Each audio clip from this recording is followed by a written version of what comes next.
이제 남주영 원장님께서 근육 긴장하고 관련돼서 설명을 해주셨는데요.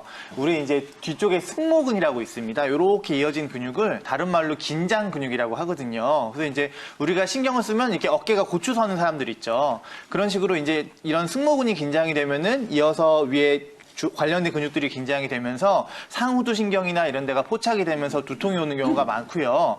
그런 것들 말고 스트레스를 받으면 왜 어떤 이런 여러 가지 증상이 생기는지에 대해서 말씀을 드리고자 합니다. 네. 일단은 이제 현대의학적으로 밝혀진 바에 따르면은 이제 스트레스는 우리 몸의 자율신경, 특히 이제 교감신경, 부교감신경과 관련이 많은데 이 자율신경이라는 거는 내가 어찌할 수 있는 신경이 아니라 스스로 자율적으로 움직이는 신경입니다. 네. 이 자율신경 안에는 교감신경이 있고 부교감신경이 있는데 이제 교감신경 같은 경우는 내가 너무 긴장하거나 아니면 흥분하거나 아니면 분노가 나거나 아니면 내가 위험 상황에 처했거나 이랬을 때 이제 항진되는 신경입니다.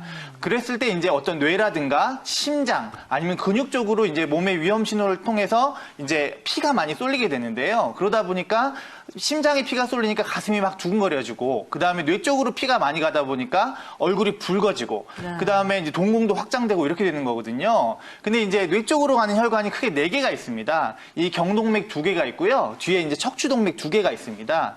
근데 이제 경동맥이 뇌로 가는데 한 80%를 좌우하긴 하는데 뇌 쪽으로 빨리 피가 가야 되니까 얼굴도 붉어지고 그 다음에 이게 경동맥에서 해결이 안 되니까 척추동맥 쪽으로 이제 피가 막 쏠리거든요. 그런 상황에서 이제 목이 안 좋으신 분들은 이 척추동맥 순환 때문에 더 목이 뻣뻣해지고 힘들어지고 이런 증상을 호소하시는 경우가 많습니다. 네. 자, 이렇게 스트레스가 우리 몸에 미치는 영향 알아봤는데, 자, 사람마다 스트레스에 반응하는 증상들 저마다 다를 것 같습니다. 저 같은 경우에는 정말 과하게 스트레스를 많이 받을 경우에 안압이 좀 높아진다 이런 느낌도 들고, 기분도 쫙 가라앉고 이런 상태가 되는데, 한의학에서는 이처럼 다양한 스트레스의 증상들 어떻게 분류하고 또 그에 따른 처방은 어떻게 내리는지 궁금해요. 이 부분도 최여지 원장님께서 계속 이어서 설명 도와주시죠. 네.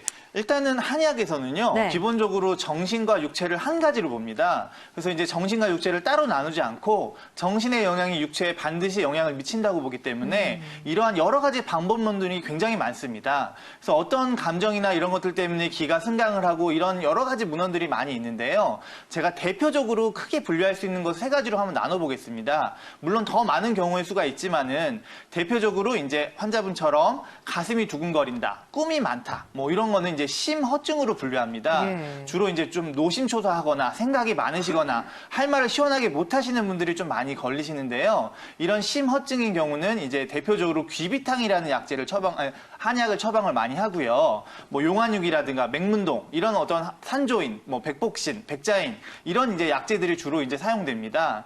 또 이제 스트레스를 받으면 그냥 가슴이 두근거리는 사람이 있고 아니면 이제 몹시 화가 나는 사람이 있잖아요. 네. 막 한숨을 많이 쉬고 조금만 얘기해도 막 짜증을 잘 내고 막 눈이 뻑뻑해지고 뒷목이 뻐근해지고 이런 사람들이 있는데 이런 것들을 이제 간기울결, 간양상항, 뭐 간기울화 이렇게 표현을 하는데 이런 경우는 어떤 흥분된 교감신경을 좀 낮춰줘야 됩니다. 그래서 이제 한의학에서는 이런 경우에 이제 어떤 소시오탕이라든가 아니면 소요산 이런 처방을 쓰게 되고요. 주로 이제 흥분된 걸 갖춰주고 화해시켜주는 어떤 시오나 치자 이런 약제를 쓰게 됩니다. 네. 또 이제 잘 놀래거나 아니면 불안하거나 누가 얘기만 해도 잘 깜짝깜짝 놀래거나 심한 경우에는 이제 공황장애처럼 뭐 갑자기 가슴이 두근거리면서 어찌할지 모르시는 분들이 있어요. 또 아기 같은 경우는 잠도 못 자고 이런 경우는 이제 담허증이라고 얘기하는데요. 그런 경우에 이제 온담탕이라는 약제를 쓰게 되고 이런 여러 가지 증상들이 섞이는 경우도 있고 분류되는 경우도 있어서 단 한 가지 처방으로 사용하는 건 아니고 사람에 맞춰서 이제 잘 조제를 해서 사용하게 됩니다. 네.